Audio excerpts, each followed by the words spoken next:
La Chronique Confinée présente, en partenariat avec WeGrec, la fiction audio du samedi soir. Aujourd'hui, la garnison collatérale, épisode 1.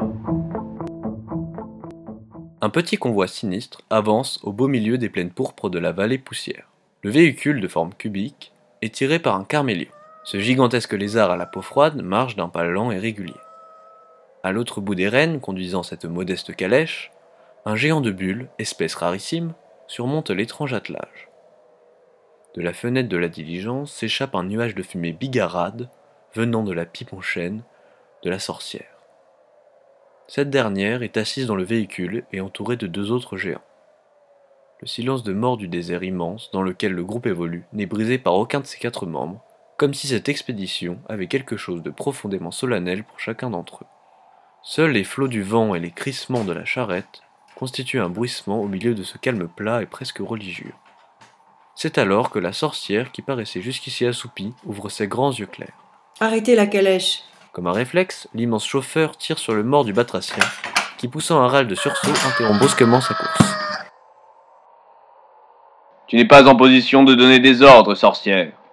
Si c'est une de tes ruses pour nous retarder, ce sera le dernier des tours que tu nous joueras.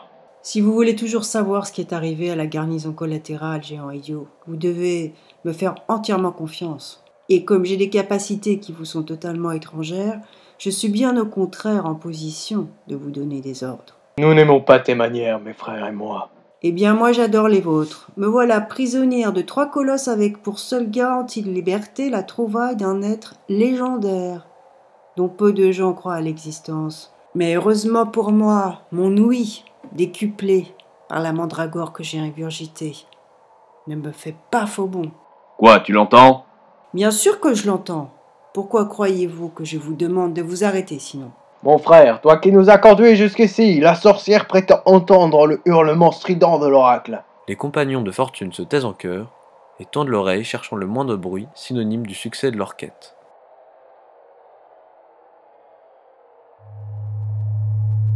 Je n'entends rien. Prends garde, sorcière, car si tu nous as menti, je te casserai moi-même le cou pendant que mon frère te mangera les mains et que mon autre frère t'arrachera les tibias. Chut, écoutez.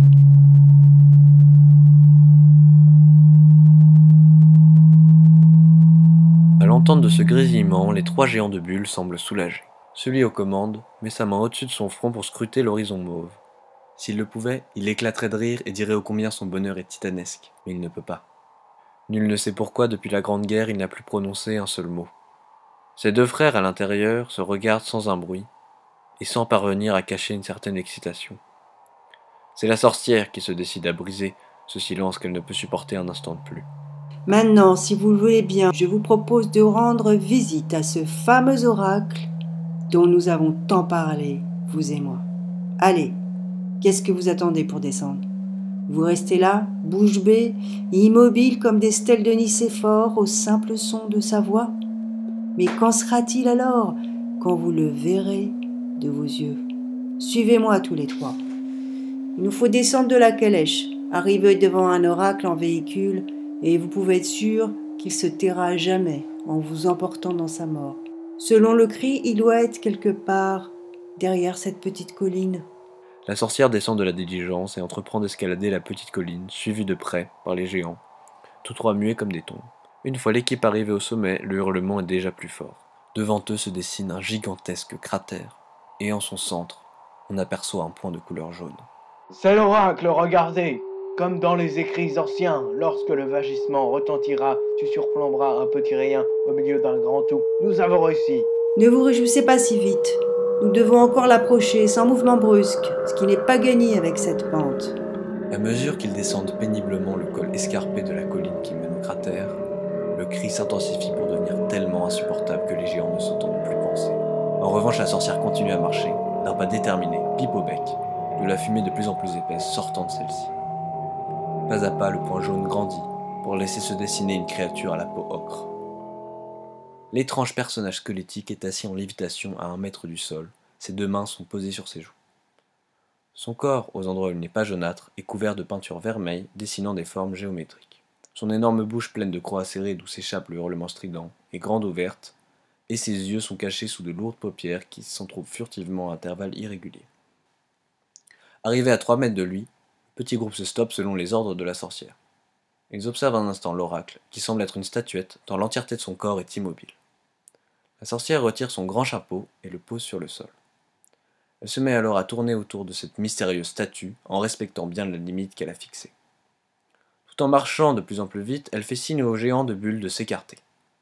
Elle prend sa pipe et commence à vider le tabac sur le sol, formant un cercle parfait autour de l'oracle qui ne cesse de crier. Quand elle termine le cercle, elle se place exactement en face du prophète jaune, le regardant droit dans ses yeux à demi clos.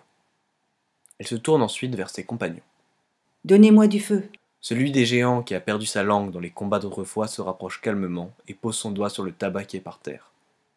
Une étincelle s'échappe de l'extrémité de son index, et en un rien de temps, le cercle de poudre tout entier prend feu.